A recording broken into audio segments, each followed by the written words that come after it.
नमस्कार साथियों, मैं हूं सुमन और आप देख रहे हैं decent law platform. Dear audience, आज इस लेक्चर सीरीज में ये जानेंगे क्या एक मुस्लिम महिला या एक मुस्लिम व्यक्ति क्या किसी हिंदू के प्रॉपर्टी खरीद सकता है या नहीं, या ऐसा कानून है जो किसी मुस्लिम के प्रॉपर्टी को हिंदू नहीं खरीद सकता हो, या कुछ ऐसा कानून बना है जो किसी मुस्लिम के प्रॉपर्टी को कोई हिंदू ना खरीद पाए।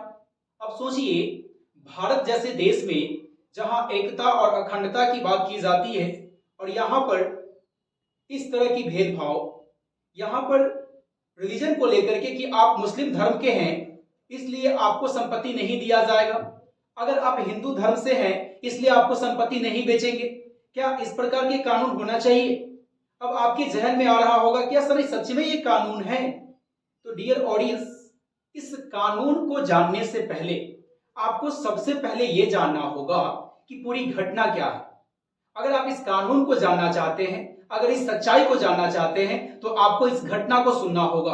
एक घटना हुई थी, अहमदाबाद गुजरात की घटना है।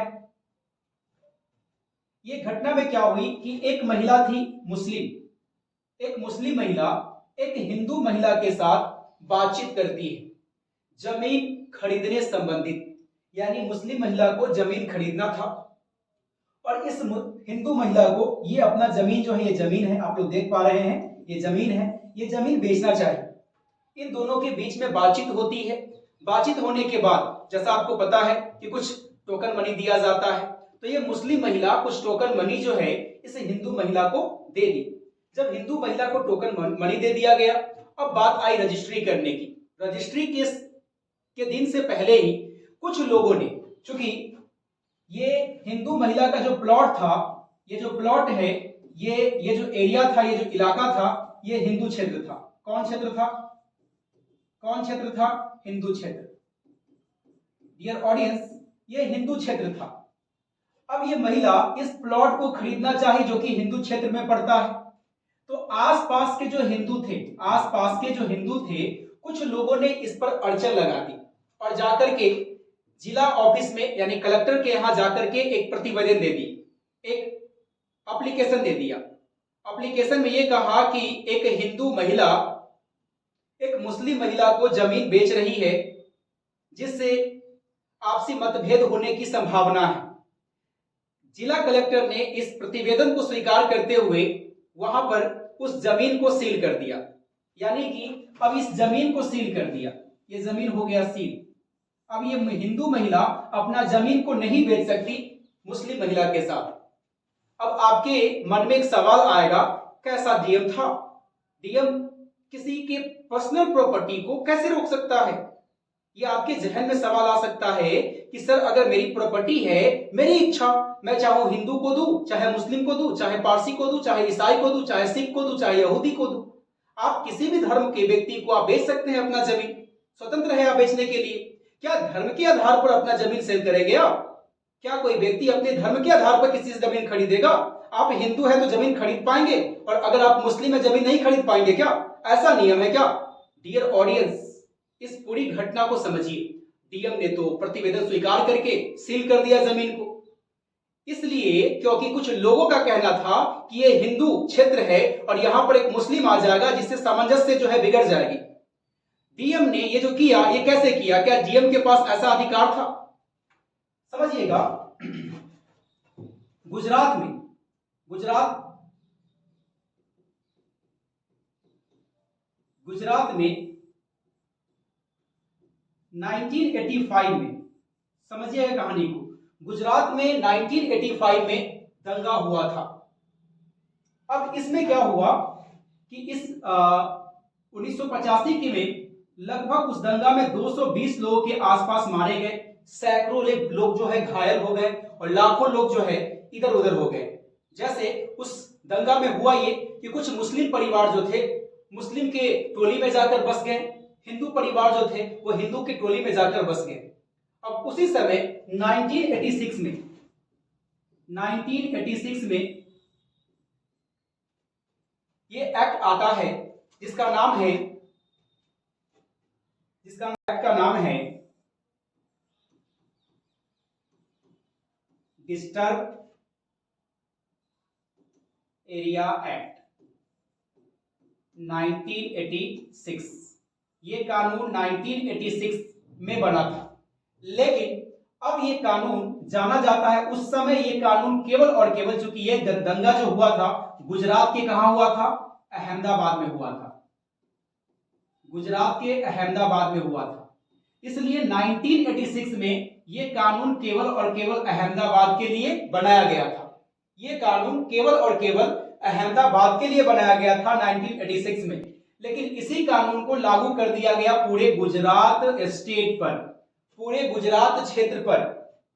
तो अब जो है यही एक्ट जाना जाता है किस नाम से, डिस्टर्ब एरिया एक्ट 1991। अब इस एक्ट का नाम हो गया डिस्टर्ब एरियाज एक्ट 1991। अब ये 1991 का कानून हो गया। तो पूरे गुजरात में अब ये कानून लागू है। अब पूरे गुजरात कहने का मतलब ऐसा नहीं है कि पूरे गुजरात में कि कोई भी मुस्लिम हिंदू की प्रॉपर्टी नहीं खरीद सकता, नहीं, ऐसा नहीं है। यानी कि इस एक्ट का मतलब ये है कि उस गुजरात क्षेत्र में ऐसे कुछ कुछ एरिया है जिसे डिस्टर्ब घोषित किया गया है। कुछ ऐसे इलाके हैं जैसे सबतपुरा, कुछ ऐसे इलाका है जैसे अहमदाबाद, तो इन सबको डिस्टर्ब एरिया के रूप में घोषित किया गया है कि यहां पर कोई हिंदू अपना प्रॉपर्टी मुस्लिम से नहीं बेच सकता, या कोई मुस्लिम अपना प्रॉपर्टी हिंदू को नहीं बेच सकता। कहां, जहां ये एरिया एक्ट लागू है, पूरे गुजरात में लागू है, लेकिन सरकार जो है वहां गुजरात सरकार जो है वहां पर प्रत्येक ईयर नोटिफिकेशन निकालती है कि ये एरियाज एक्ट जो है कहां कहां अप्लीकेबल है। तो यह एरिया एक्ट जहां जहां अप्लीकेबल है उस इलाके में मुस्लिम हिंदू की प्रॉपर्टी नहीं खरीद सकता, या कोई हिंदू मुस्लिम की प्रॉपर्टी नहीं खरीद सकता। ये है कानून। हालांकि ये कानून का मतलब, यही कानून के तहत यहाँ पे हम लोग कहां पर थे इस कहानी पर, एक मुस्लिम महिला हिंदू महिला के साथ अपना जमीन खरीदना चाहिए, टोकन मनी भी दे दी, बट वहां पर हुआ यह कि आसपास के जो हिंदू लोग थे वो जाकर डिस्ट्रिक्ट ऑफिस में जाकर प्रतिवेदन दे दिए। प्रतिवेदन के आधार पर डीएम वहां को जो थे उसे सील कर दिया गया। सील करने का कारण यह है डिस्टर्ब एरिया एक्ट के कारण। डीएम का कहना था कि इस क्षेत्र पर डिस्टर्ब एरिया एक्ट लागू होता है, इसलिए क्या कर दिया गया, इसीलिए उसे सील कर दिया गया। अब सवाल यहां पर यह आती है, तो अब ये मुस्लिम महिला उस क्षेत्र को, उस जमीन को नहीं खरीद सकती, बिल्कुल भी नहीं खरीद सकती। तो आपके मन में एक सवाल आएगा, तो सर ये डिस्टर्ब एरियाज एक्ट जहां जहां लागू होगा, क्या वहां वहां कोई मुस्लिम हिंदू की प्रॉपर्टी नहीं खरीद सकता, या कोई हिंदू मुस्लिम की प्रॉपर्टी नहीं खरीद सकता? तो खरीद सकता है।